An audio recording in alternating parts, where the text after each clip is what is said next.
बे समाव आं मार्टियार्स डे खुंनो थाङाखैब्लाबो थेवबो आं लोगोफोरनिफ्राय माखासे भिडिअ बिहरनाय जादों।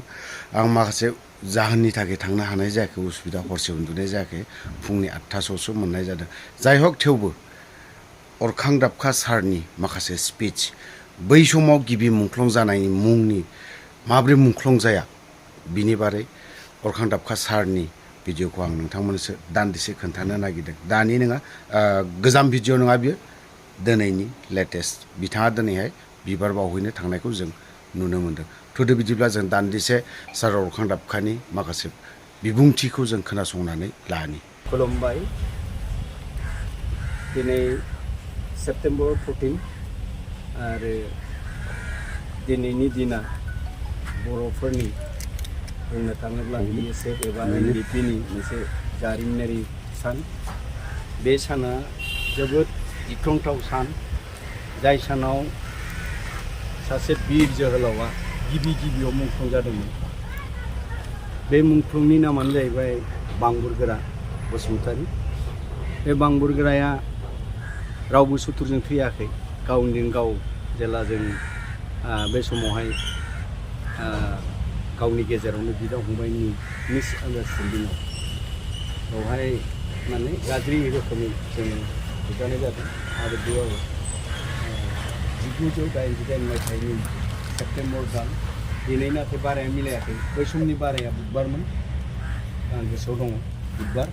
ओमफ्राय फुंनि एकदम 7:30 हमनानै लांनानै माने माथावरि बुलांबाय थादों। बुलांनानै ओमफ्राय मोनसे स्कुलाव दोनदों। बे स्कुलाव एसे दाखालि ओंखारबाय बियो। बे स्कुला दासिमबो एसे बायला जिलाय दङ। माने बे स्कुला बेखौ दाखालि उद्धार खालामदों, बे नांगौ होननानै। दा बे स्कुलाव दोननानै 11टासो समाव आरो खुब 11टासो समावहाय बेखौ बुथारनाय जादोंमोन। माबे जायगायाव बुथारनाय जादों? बे माबा मा होनो बेखौ, रौतानि बाथाबारि होननाय। सुथुरफोरा बर'आनोखामोन नामा? बर'आनो। बे समावहाय PTC आबसु नांलायबाय थानाय समाव मोनसे आबसुआ BF होननाय आफाद दाना होदोंमोन। आरो बे समावहाय जोंनि आफादा बिसोर मोननैखौ कन्ट्रल खालामनो थाखाय जोंखौ साहित्य सभानि मानसिफ्रा माने थाजानो लुबैयोमोन आरो, जे नोंसोर नङाबा जानाय नंला, बोरैहाय जों बेलेग बेलेग जानो। बेबायदि मोनसे बिहु बर'निफ्राय जोङो लाइजाम गांसे मोन्दोंमोन। जाय दिन घटना जादों बिनि साननै सिगां लाइजाम गांसे जोंनि आखायाव गोग्लैदों। आरो बे जायगायाव जोङो माने BFआ अलरेडि 3 माने NDP सापर्टार सेंग्राफोरखौ माने बे दैयाव दाननानै गारहैखाबायमोन आरो। दा बुजायाबा जानाय नङा, रावबोथ' डिभाइडेसन 50-50खौ रावबो बादा होआखै बे समावहाय। गतिके जों बयबो ज' जानांगौ आरो हादरखौ बयनोबो नांगौ होननानै बेखौ माने बुजायनो थाखाय आंखौ लेंहरदों। अब्ला आं माबायावसो दंमोन, ओरै उदालगुरिनि खोलाहा सनारि होननाय 8 माइल गोजानाव। बे माने सनारि बर' गामि, बे आन्सलिक आबसुनि, उदालगुरि आन्सलिक आबसुनि नेहाथारिनि न'। आरो बेखौ बांगालफ्रा सावनो नागिरदों।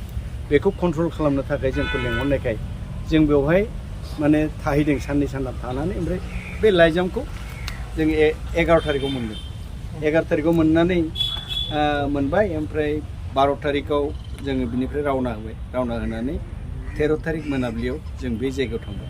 अलरेडि होमबा बेवहाय आरोबाव 3 मानसि लांदों आरो। हयथ' नोंसोर मोनथिगोन, नेफिला होननाय दाबो दङ। बियो नेफिलाया आफादाव हाबाखैमोन, खिन्थु नेफिला होननाय दाबो दङ। बियो बेखौबो हमनानै लांदों। बै समाव बियो माने फरायनाय गथ'सो, बेहा ओरैबो जेबो गैया। बेखौ माने बे माने बिसोरखौ हमनानै लांदों। बे समावहाय बे घटनाया बेलेग जादों। बिदि जालायनानै दं। आंखौ लांबाय जि जायगायाव सेंग्राफोरखौ लांदों, बे गामियाव बालिसिया होननाय गामि। बे बालिसिया होननाय गामियाव आंखौ लांबाय।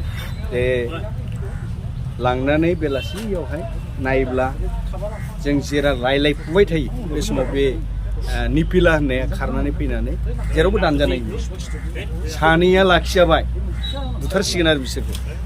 दा बे बोरैबा बोरैबा बेयाव दानजानाय बेयाव ओरै थैलिलि लाला गोग्लैफैबाय आरो सिथ्लायाव हाब बिदिबाथ' जानाय नङा होननानै आं आबसुनि नेहाथारि बे समाव महेस्वर होननाय दंमोन बसुमतारी थैबाय बियो दा बे महेस्वर बसुमतारीया सेक्रेटारि आं अर्गेनाइजिं सेक्रेटारिमोन आबसुनिबो थ' बेखौ लोगो हमनो होननानै बिनि न'थिं थांबाय आरो थांबा बियो नुहुरनानै खारखोमाबाय थायाखिसै रायलायाखिसै बियो नुहुरनानै खारखोमाबायसो मानसिया ओमफ्राय बुंनानै फैबाय रुवाथिखौ दिनैनि दिनाव जिखुनु समाव दा बेलासियाव जुदि समय दङबा जिखुनु जायगायाव गाव लेंहरथों रायलायनांगोन बेबादि मानसिजों गावनिजों गावनि ओंखारलायनो हानाय नङा होननानै बेखौ बुंना फैयो आरो बिनि मोनायाव बै बांबुर होननाया आंजों थांफादोंमोन बांबुरखौ लानानै मेरगा खोनादों मेरगा होननाय दंमोन थैबाय बे माबायाव थैदों बे मेरगाया बांबुरखौ लांनानै ब्लक अरांनि सेर गामियाव मोनसे जायगायाव आलफानि मानसि दंमोन बिसिनि अस्त्रखौ सेनो होननानै थाङो साब्रै आलफा दं आरो बे साब्रै अस्त्रखौ सेनो थाखाय माखासे जोंनि केडारफ्रा बे समावथ' आर्मसा खममोन ना थाखा फैसायाबो खम गतिके सेनानैसो माने माबानो हायो होननानै बेवहाय थांदोंमोन आरो बिसोर खिन्थु बिथिं ओरै गन्दगल जाखाबाय नालाय बिसोरखौ बारनाय नुनानै मा जाबाय हरजों हर बे महेस्वर होननाया एकदम माबाजोब्बाय बे माने पिटिसननि गुन्दाफ्रा हाबफैबाय आबसुनि लिडारफोरखौ गावथारगोन बे रोखोमनि मोनसे उपप्रसाद रिउमारखौ हरजों हर एकदम फोसावना होबाय दाथ' आं थांनो हायाखिसै आंखौ लाखिबाय आंखौ दोनहैग्रा मानसिफ्रा खारबोजोब्बाय साइकेल आंना पाम्पसारखौ गारबोबाय बिसोर बेनिफ्राय दा मोनायाव बेबायदिनो थाबाय थाब्ला हर गेजेरनिफ्रायनो दावराव एकदम ओरैहाय जै होलायनाय बर्डार एरियायाव बे अरां साइडथिं माने